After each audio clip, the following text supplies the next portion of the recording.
É bíblico cultuar a Deus sozinho em casa? Hoje abordaremos um tema extremamente polêmico e necessário: o movimento dos chamados desigrejados. Aqueles que afirmam que não precisam estar congregados na igreja, argumentando que podem cultuar a Deus sozinhos em casa.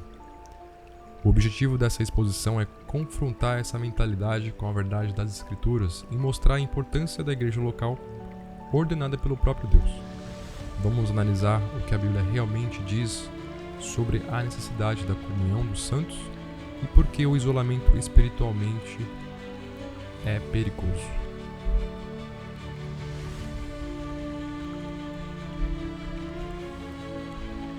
Aqueles que rejeitam a necessidade da igreja argumentam que o templo somos nós. Citado lá de 1 Coríntios, capítulo 6, 19. Mas ignoram o propósito coletivo do corpo de Cristo. A palavra de Deus revela que a igreja é uma instituição divina e não uma invenção humana. Jesus declarou lá em Mateus 16, versículo 18: Edificarei a minha igreja e as portas do inferno não prevalecerão contra ela. Note que ele não disse: edificarei indivíduos isolados, mas a minha igreja, uma comunidade chamada para viver junta, adorando e edificando uns aos outros. Além disso, a igreja não é um mero lugar físico, mas uma assembleia de cristãos. A palavra grega para igreja, eclésia, significa chamados para fora, enfatizando a reunião dos santos. Em Hebreus 10, 25, encontramos uma exortação clara disso. Não deixemos de congregar-nos, como é de costume de alguns, antes façamos admoestações, e tanto mais quanto vedes que o dia se aproxima. Portanto, a prática de se afastar da igreja não é apenas antibíblica, mas um sinal de desobediência e imaturidade espiritual. O apóstolo Paulo descreve a igreja como o corpo de Cristo, lá em 1 Coríntios 12, versículos 12 ao 27, enfatizando que cada membro desempenha uma função essencial. Ele diz o seguinte: assim também Cristo, pois em um só Espírito todos nós somos batizados em um corpo, quer judeus, quer gregos, quer escravos, quer livres, e a todos nós foi dados beber de um só Espírito. 1 Coríntios 12, versículo 12 ao 13. Cristo é a cabeça, e nós os membros. Agora pergunto: qual utilidade teria um membro amputado do corpo? Nenhuma. Um membro separado do corpo definha e morre. Assim também acontece com o cristão que se isola. O Salmo 133, no seu primeiro verso, exalta a comunhão dos santos. Ó, como é bom e agradável viverem unidos os irmãos. Os desigrejados perdem esse privilégio e vão contra o desígnio divino de um corpo unido. O isolamento é uma das maiores armadilhas de Satanás. Lá em 1 Pedro, capítulo 5, verso 8, nos alerta: sede sóbrios e vigilantes. O diabo, vosso adversário, anda em derredor, como um leão que ruge, procurando alguém para devorar.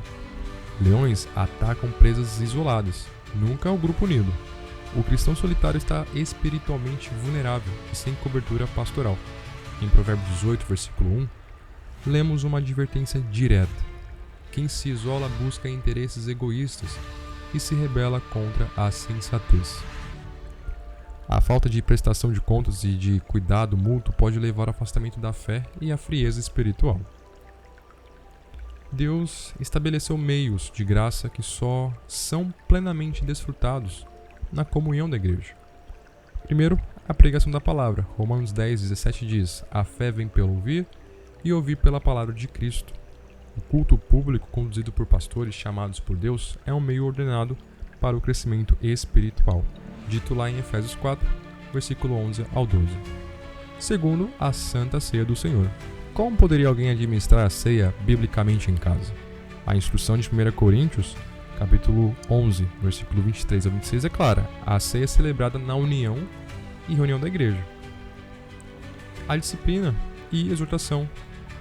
Mateus 18, versículo 15 a 17, mostra que a igreja é responsável por aplicar a disciplina e restaurar os irmãos em amor. Como um desigrejado poderia ser corrigido biblicamente? Bem, negligenciar esses meios é negligenciar a própria vontade de Deus.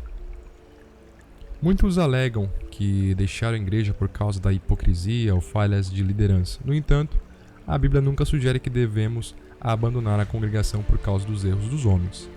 Os cristãos em Corinto tinham sérios problemas de imoralidade e divisões, citado lá no capítulo 5. Mas Paulo não os exortou a saírem da igreja, e sim a corrigirem o erro. Outro argumento é que a igreja primitiva se reunia em casa. Sim, em Atos, capítulo 2, versículos 46 ao 47, vemos que diariamente perseveraram unânimes no templo e de casa em casa.